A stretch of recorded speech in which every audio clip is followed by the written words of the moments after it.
ಅಂಬೋಲಿ ಜಲಪಾತ ಸಮೀಪ ಭಾರೀ ಭೂಕುಸಿತ ಉಂಟಾಗಿದೆ. ಬೆಳಗಾವಿ ಸಿಂಧುದುರ್ಗ ರಸ್ತೆ ಸಂಚಾರ ಏನಿತ್ತಲ್ಲ ಅದು ಸಂಪೂರ್ಣವಾಗಿ ಸ್ಥಗಿತವಾಗಿದೆ. ಈ ಭಾರೀ ಮಳೆಯಿಂದ ಸಾಕಷ್ಟು ಅವಾಂತರಗಳು ಸೃಷ್ಟಿಯಾಗ್ತಾ ಇದೆ. ಕೆಲವೊಂದಿಷ್ಟು ಭಾಗಗಳನ್ನ ಗಮನಿಸ್ತಾ ಇದ್ರೆ ಆತಂಕಗಳು ಕೂಡ ಹೆಚ್ಚಾಗ್ತಾ ಇದೆ.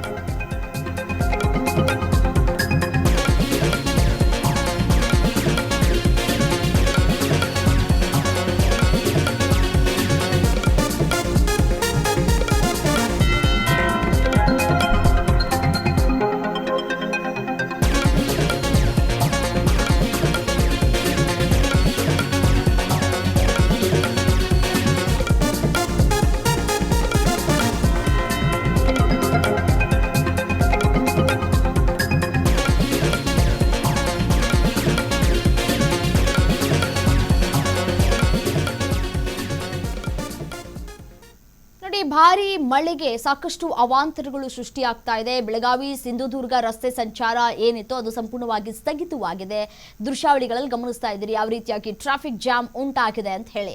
ಭಾರೀ ಮಳೆಗೆ ಬೆಟ್ಟ ಕುಸಿದು ಬೃಹತ್ ಬಂಡೆಗಳು ರಸ್ತೆಗೆ ಉರುಳು ಬಿದ್ದಿರುವಂತಹ ದೃಶ್ಯವನ್ನು ಗಮನಿಸಬಹುದು. 4 ಬೃಹತ್ ಬಂಡೆಗಳು ರಸ್ತೆಗೆ ಉರುಳಿ ಬಿದ್ದಿವೆ.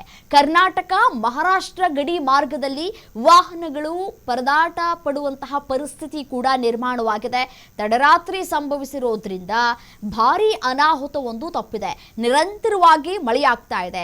ನಿರಂತರವಾಗಿ ಮಳೆಯಾಗ್ತಾ ಇರುವಂತಹ ಹಿನ್ನೆಲೆಯಲ್ಲಿ ಭೂಕುಸಿತದ ವಾತಾವರಣ ಅಥವಾ ಭೀತಿಗಳು ಕೂಡ ಹೆಚ್ಚಾಗ್ತಾ ಇದೆ. ಸದ್ಯಕ್ಕೆ ಯಾವುದೇ ಪ್ರಾಣಹಾನಿ ಸಂಭವಿಸಿಲ್ಲ ಅನ್ನುವ ಬಗ್ಗೆ ಮಾಹಿತಿಗಳು ಲಭ್ಯವಾಗ್ತಾ ಇದೆ. ವಾಹನಗಳಿಗೆ ಹಾನಿ ಆಗಿಲ್ಲ ಅನ್ನೋದರ ಕುರಿತು ಕೂಡ ಮಾಹಿತಿ ಸಿಗ್ತಾ ಇದೆ. ದೃಶ್ಯಾವಳಿಗಳನ್ನ ಗಮನಿಸಬಹುದು ಯಾವ ರೀತಿಯಾಗಿ ಭೂಕುಸಿತ ಉಂಟಾಗಿ ಮೇಲೆ ಇದ್ದಂತಹ ಬಂಡೆಗಳು ಧರೆಗೆ ಉರುಳಿವೆ ಅನ್ನೋದನ್ನ ಗಮನಿಸಬಹುದು. ರಸ್ತೆಯ ಮಧ್ಯದಲ್ಲಿ ಉರುಳಿ ಬಿದ್ದಿರುವಂತಹ ಹಿನ್ನೆಲೆಯಲ್ಲಿ ಭಯದ ವಾತಾವರಣ ಕೂಡ ಸೃಷ್ಟಿಯಾಗಿದೆ. ಇನ್ ಕೇಸ್ ಏನಾದರೂ ಹಗಲು ಈ ರೀತಿಯಾದಂತಹ ಒಂದು ಬಂಡೆಗಳು ಉರುಳಿ ಬಿದ್ದಿದ್ರೆ ಮನುಷ್ಯನ ಪ್ರಾಣ ಪಕ್ಷಿಗಳು ಹಾರಿ ಹೋಗ್ತಾ ಇತ್ತು.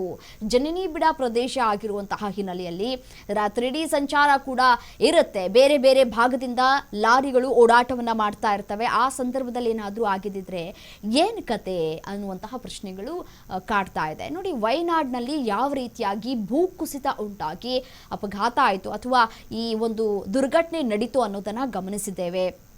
ಮಣ್ಣು ಕುಸಿತ ಉಂಟಾಗಿ 4-5 ಜನ ಸಾವನ್ನಪ್ಪಿರುವಂತಹ ಮಾಹಿತಿಗಳು ಕೂಡ ಸಿಗ್ತಾ ಇದೆ. ಅದೇ ರೀತಿಯಾದಂತಹ ವಾತಾವರಣ ಕರ್ನಾಟಕದಲ್ಲೂ ನಿರ್ಮಾಣ ಆಗ್ತಾ ಇದೆಯಾ ಅನ್ನುವಂತಹ ಪ್ರಶ್ನೆಯೂ ಕೂಡ ಇಲ್ಲಿ ಕಾಡ್ತಾ ಇದೆ. ಮೊದಲು ಮುಂಗಾರು ಮಳೆ ಆರಂಭ ಆದಂತಹ ಸಂದರ್ಭದಲ್ಲಿ ಭೂಕುಸಿತ ಉಂಟಾಗಿ ಒಬ್ರು ತಾಯಿ ಮತ್ತೆ 2 ಮಕ್ಕಳು ಸಾವನ್ನಪ್ಪಿದ್ದನ್ನ ನಾವು ಗಮನಿಸಿದ್ದೇವೆ. ಇದೇ ರೀತಿಯಾದಂತಹ ಪ್ರಕರಣಗಳು ಇದೀಗ ಮುಂದುವರೆದುಕೊಳ್ತಾ ಹೋಗುವಂತಹ ಮುನ್ಸೂಚನೆಗಳು ಕೂಡ ಕಾಣಸಿಗ್ತಾ ಇದೆ.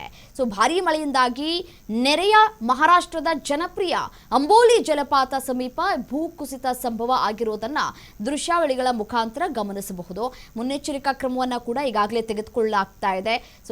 ರಾತ್ರಿ ಅಥವಾ ಇನ್ ಕೇಸ್ ಮಳೆ ಹೆಚ್ಚಾದ್ರೆ ರಸ್ತೆಯನ್ನ ಬಂದ್ ಮಾಡುವಂತಹ ವಿಚಾರಕ್ಕೆ ಸಂಬಂಧಪಟ್ಟಂತೆ ಒಂದಷ್ಟು ನಿರ್ಧಾರಗಳನ್ನು ತೆಗೆದುಕೊಳ್ಳುವಂತಹ ಸಾಧ್ಯತೆಗಳು ಕೂಡ ಇಲ್ಲಿ ದಟ್ಟವಾಗಿ ಕಾಣಸಿಗ್ತಾ ಇದೆ. ಕನಿಷ್ಠ 4 ಬೃಹತ್ ಬಂಡೆಗಳು ಕುಸಿದಿರೋದ್ರಿಂದ ರಸ್ತೆ ಸಂಪೂರ್ಣವಾಗಿ ಯಾವ ರೀತಿಯಾಗಿ ಆವರಿಸಿಕೊಂಡಿದೆ ಈ ಬಂಡೆಗಳು ಅನ್ನೋದನ್ನ ಗಮನಿಸಬಹುದು.